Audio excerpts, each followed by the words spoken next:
Oggi la prima prova degli esami di maturità in tutti gli istituti scolastici superiori. Lo scoglio del tema d'italiano, le tracce, gli interventi al videogiornale. Davide Saglia. Al via gli esami di maturità con quasi 500.000 di studenti in tutta Italia, poco più di 5.000 nell'Agrigentino, impegnati con la prima prova scritta, uguale per tutti gli indirizzi di studio e che prevede come sempre varie opzioni. Diverse le tracce scelte dal Ministero, da Italo Calvino alla Resistenza, dal coraggio di Malala al Mediterraneo come atlante geopolitico dell'Europa.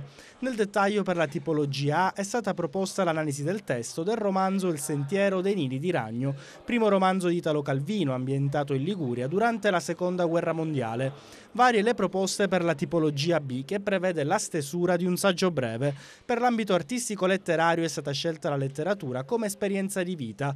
Per l'ambito socio-economico invece le sfide del XXI secolo e la competenza del cittadino nella vita economica e sociale. Per l'ambito storico-politico è stata proposta la tematica sul Mediterraneo come atlante geopolitico d'Europa. Infine per il ramo tecnico-scientifico si è affrontata l'evoluzione dell'elettronica e dell'informatica e il ruolo che queste hanno avuto nei mutamenti della comunicazione. Per la tipologia C e quindi come tematica storica è stata scelta la trattazione della Resistenza, da analizzare con l'ausilio di un brano di Dardano Fenulli, generale dell'esercito e vittima nell'eccidio delle fosse ardeatine. Per la tipologia D di carattere generale la traccia prende spunto dal celebre anatema «I libri e la penna sono le nostre armi più potenti», pronunciata da Malala Yousafzai, studentessa pakistana e premio Nobel per la pace per la sua attività a difesa del diritto all'istruzione. Quale tema hai scelto? L'evoluzione della tecnologia. È tema scientifico. Come hai trovato le tracce? Interessanti, molto interessanti.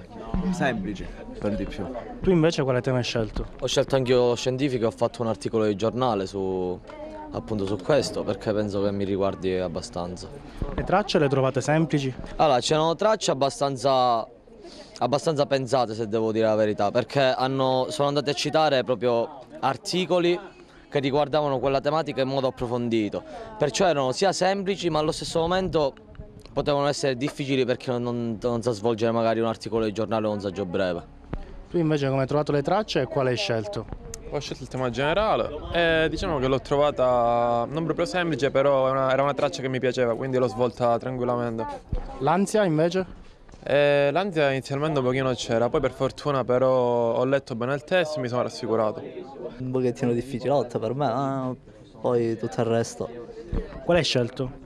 Il tema scientifico. Tema di Malala. Come hai trovato le tracce? Molto semplici. Tu invece?